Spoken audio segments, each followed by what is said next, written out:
مولانا محمد امین اکاڑوی رحمۃ اللہ علیہ کا ایک مناظرہ ہوا پادری صاحب سے.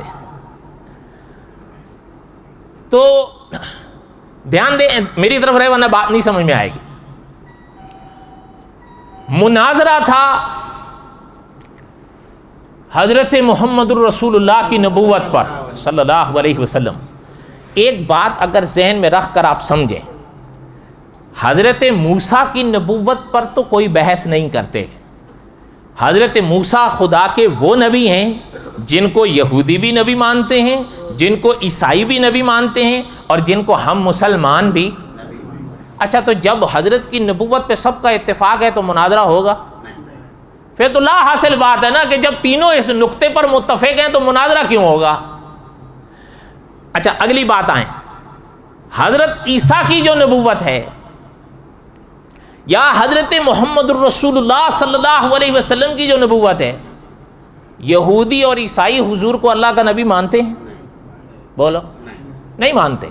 آپ اور ہم مسلمان الحمدللہ مانتے ہیں. تو اس پر مناظرہ تھا. مولانا امین اکاڑوی رحمۃ اللہ علیہ نے جو پادری صاحب تھے, ان سے مولانا امین اکاڑوی رحمۃ اللہ علیہ نے فرمایا کہ دیکھیں, کچھ باتیں ایسی ہیں جس پر ہم سب کا اتفاق ہے, میں بھی مانتا ہوں اور آپ بھی مانتے ہیں. مثلا حضرت موسیٰ, ابھی میں نے ذکر کیا حضرت موسیٰ, ان پر تو کوئی بحث نہیں. پادری صاحب نے کہا جی کوئی نہیں. انہوں نے فرمایا ایسا کریں آپ, مولانا امین اکاڑوی رحمۃ اللہ علیہ نے فرمایا آپ حضرت موسیٰ علیہ السلام کی نبوت پہ دلیل دیں تاکہ ہمیں پتہ چلے کہ آپ کے نزدیک کس طرح کی دلیل سے نبوت ثابت ہوتی ہے. پھر جو جیسی دلیل آپ حضرت موسیٰ کے لیے دیں گے, اس دلیل سے انشاءاللہ بڑھ کر میں دلیل محمد الرسول اللہ کی نبوت پہ دوں گا صلی اللہ علیہ وسلم. حضرت کی بات معقول تھی یا غیر معقول؟ اچھا, آپ سنیں. پادری صاحب نے یسایہ نبی کی کتاب, اب دھیان میری طرف دیں ورنہ بات نہیں سمجھ میں آئے گی.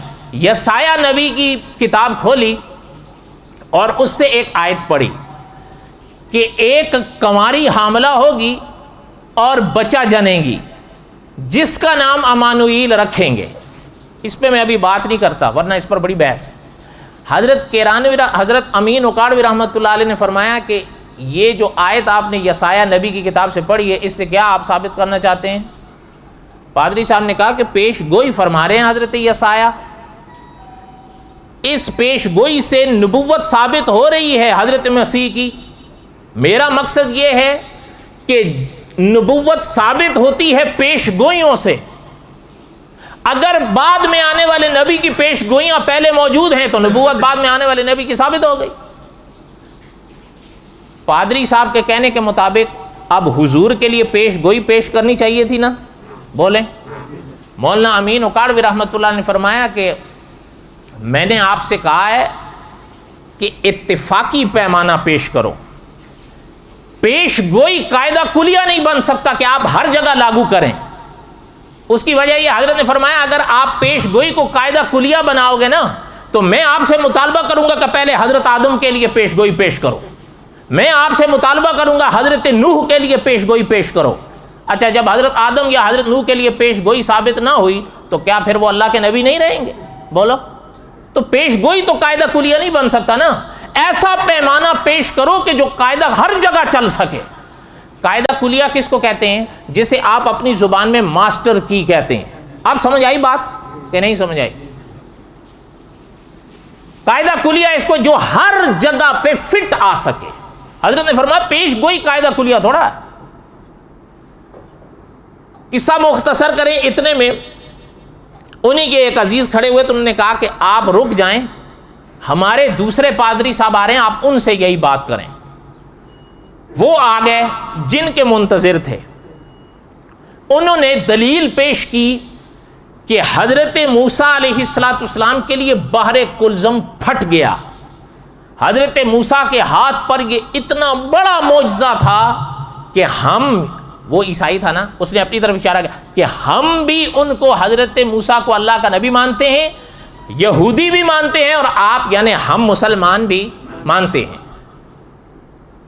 مانا یہ ان پادری صاحب نے معجزے کو بطور دلیل کے پیش کیا ہے. اتنے واضح انہوں نے کہا اتنا واضح معجزہ ہے مولانا یہ حضرت موسیٰ کا کہ وہ دیکھنے اور پڑھنے کے بعد حضرت موسیٰ کی نبوت میں کسی کو شک نہیں رہا۔ پادری صاحب کی یہ بات معقول تھی کہ نہیں؟ اب سنیں، مولانا امین اکاڑوی رحمۃ اللہ علیہ نے جب ان کی بات پوری ہوئی تو مولانا امین اکاڑوی رحمۃ اللہ علیہ کھڑے ہوئے۔ وہ تو مناظر اسلام تھے، وہ تو استاذ العلماء تھے، وہ تو سلطان المناظرین تھے۔ مولانا امین اکاڑوی رحمۃ اللہ علیہ نے فرمایا پادری صاحب بالکل اب بات ایک پیمانہ تو سمجھ میں آیا نا، سامنے آیا نا کہ بھائی اتنا واضح آپ نے معجزہ پیش کیا کہ حضرت موسیٰ کی نبوت میں نہ آپ کو شک رہا، نہ ہمیں رہا، نہ یہودیوں کو رہا۔ اب ایک پیمانہ تو سمجھ میں آیا؟ کہا جی۔ پادری صاحب نے کہا میں نے تو پیش کر دیا ہے پیمانہ، آپ نے کہا تھا کہ آپ اس سے بڑھ کر پیش کریں گے حضرت محمد الرسول اللہ کی نبوت پر صلی اللہ علیہ وسلم، اب آپ پیش کرو۔ پادری صاحب کا مطالبہ صحیح تھا غلط تھا؟ اب وہ بیٹھ گئے، مولانا امین اکاڑوی رحمۃ اللہ علیہ کھڑے ہوئے۔ مولانا امین اکاڑوی رحمۃ اللہ نے فرمایا کہ بھائی پادری صاحب نے وَإِذْ فَرَقْنَا بِكُمُ الْبَحْرَ، جس حضرت موسیٰ کے معجزے کا ذکر قرآن میں آیا، بائبل میں آیا، اس کو بطور پیمانے کے پیش کیا ہے، یہ بالکل صحیح بات ہے۔ اچھا، حضرت نے فرمایا پادری صاحب سے کہ پادری صاحب بات اگلی کرنے سے پہلے آپ سے ایک سوال کروں۔ پادری صاحب نے کہا جی ضرور کریں۔ مولانا امین اکاڑوی رحمۃ اللہ نے فرمایا جو بحر کلزم حضرت موسیٰ اور بنی اسرائیل کے لیے اللہ کے حکم سے پھٹا تھا، وہ زمین پر تھا یا چوتھے آسمان پر تھا؟ پادری صاحب نے کہا زمین پر تھا، چوتھے آسمان پر کہاں تھا؟ صحیح جواب ہے کہ نہیں؟ زمین پر تھا۔ حضرت نے فرمایا بالکل۔ مولانا امین اکاڑوی رحمۃ اللہ علیہ نے فرمایا پادری صاحب یہی تو بات آپ کو سمجھانا چاہتا ہوں کہ جن پیغمبر کا معجزہ زمین پر ظاہر ہوا ان کی نبوت میں نہ آپ کو شک ہے، نہ ہمیں شک ہے، نہ یہودیوں کو شک ہے، لیکن جن آمنہ کے لال کا معجزہ فضا میں ظاہر ہوا، قرآن کہتا ہے اقتربت الساعہ وانشق القمر، پیغمبر نے انگلی کی چاند پھٹ گیا۔ مولانا امین اکاڑوی رحمۃ اللہ نے فرمایا حضرت موسیٰ نے لاٹھی ماری، دریا پھٹ گیا، وہ دریا زمین پر تھا، اتنا واضح معجزہ تھا، کسی کو حضرت موسیٰ کی نبوت میں شک نہیں رہا۔ تو ان پیغمبر کی نبوت پہ کیسے شک کر کے بیٹھے ہوئے ہو جن کے معجزے فضاؤں پہ ظاہر ہو رہے ہیں؟ صحیح بات ہے یا غلط بات ہے؟ اب اگر کوئی مولانا امین اکاڑوی رحمۃ اللہ نے فرمایا یہ تو بالکل ایسی بات ہے نا کہ کوئی شخص کہے کہ جو چراغ زمین پر جلتا ہے وہ تو اجالا دیتا ہے لیکن آسمان پہ چمکنے والا سورج اجالے نہیں دیتا۔ جن پیغمبر کا معجزہ زمین پہ ظاہر ہوا ان کی نبوت میں کسی کو شک نہیں، جن پیغمبر کا معجزہ فضا میں ظاہر ہوا اور اس میں کوئی شک نہیں۔ یاد رکھیں بعض لوگ آئے ہیں انہوں نے اقتربت الساعہ وانشق القمر ماضی کے صیغے کا معنی استقبال سے کیا ہے۔ مولانا کیرانوی رحمۃ اللہ علیہ نے، علامہ کیرانوی رحمۃ اللہ علیہ نے، محترم کیرانوی رحمۃ اللہ علیہ نے اپنی کتاب اظہار الحق بائبل سے قرآن تک میں 19 صفحات میں اس سوال کا جواب دیا ہے۔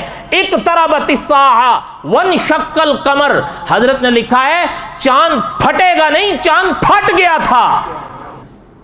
بولو، ایک صیغہ استقبال کا ہے جو بعد میں ہوتا ہے، ایک صیغہ ماضی کا ہے جو ہو چکا ہوتا ہے۔ حضرت کیرانوی رحمۃ اللہ علیہ نے اس طرح کے اعتراضات کے ہر اعتراض کو جمع کر معترض کے ہر اعتراض کو جمع کر 19 صفحات میں ان اعتراضات کے جوابات دیے ہیں کہ اقتربت الساعہ وانشق القمر۔ حضور علیہ الصلوۃ والسلام مینا میں تھے، نہ ماننے والے آئے، حضور سے اسی معجزے کا مطالبہ کیا۔ حضرت محمد الرسول اللہ صلی اللہ علیہ وسلم نے اپنی پاک انگلی کا اشارہ کیا، چاند 2 ٹکڑے ہو گیا۔ اچھا، صحابہ فرماتے ہیں ایک غار حرا اس طرف، ایک غار حرا کے اس طرف، یہ رہا، دیکھ لیے، جب سب دیکھ لیے پھر مل گیا۔ لیکن آپ یقین کریں حضرت قاسمی صاحب فرماتے تھے جنہوں نے مطالبہ کیا تھا وہی پاس آ کے کہنے لگے محمد صلی اللہ علیہ وسلم ہم تو سمجھتے تھے آپ کا جادو انسانوں پہ چلتا ہے، آج پتہ چلا آپ کا جادو فضاؤں پہ بھی چلتا ہے۔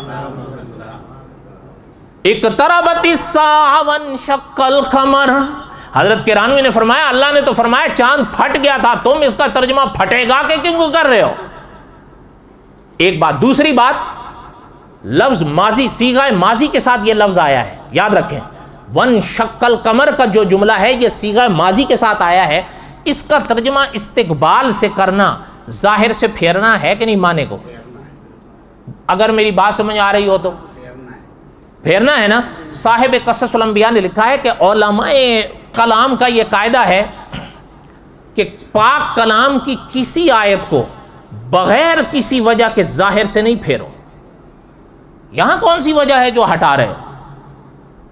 اس لیے مولانا امین اکاڑوی رحمۃ اللہ نے فرمایا کہ جن پیغمبر کا معجزہ زمین پہ ظاہر ہوا ان کی نبوت میں کسی کو شک نہیں ہے، نہ ہونا چاہیے، تو ان پاک پیغمبر کی نبوت میں کیسے شک کر بیٹھے ہو جن کے معجزے فضاؤں پہ ظاہر ہوئے؟ وَإِذْ فَرَقْنَا بِكُمُ الْبَحْرَ، اب سمجھ میں آئی کیا نسبت ہے اقتربت الساعہ وانشق